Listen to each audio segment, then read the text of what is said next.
Siapa yang boleh menekan menteri besar? Akan memberikan persepsi yang sangat negatif.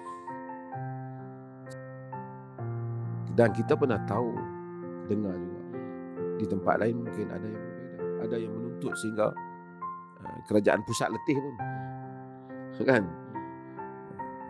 Dan ada yang sampai bukit, tanah dan gunung yang mungkin terpaksa terkorban kerana kehendak-kehendak tertentu dengan menggunakan nama bangsawan. Tapi saya tak nampak hal itu di Perlis. Saya dengar cerita itu sangat banyak di tempat lain dan ia kadang-kadang bukan lagi rahsia, telah menjadi rahsia umum. Tapi di Perlis tidak ada.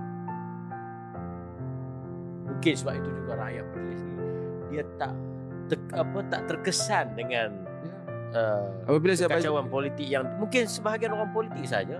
Apabila saya baca ada kenyataan tertentu yang menyebut bahawasanya kerana projek-projek, saya pun tertanya-tanya. Saya bertanya sendiri kepada Tuan Raja.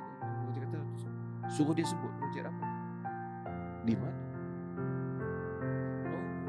Kadang-kadang saya tengok sebab ya walaupun dia tidak merujuk sejarah, tapi itu boleh memberikan persepsi. Misalnya menteri besar meletak jawatan kerana tekanan untuk meluluskan hal-hal tanpa mengikut peraturan. Siapa yang boleh menekan menteri besar? Akan memberikan persepsi yang sangat negatif. Saya bukan kerana nak membela, tapi kalau kita nak menuding, kita mesti ada bukti. So hal ini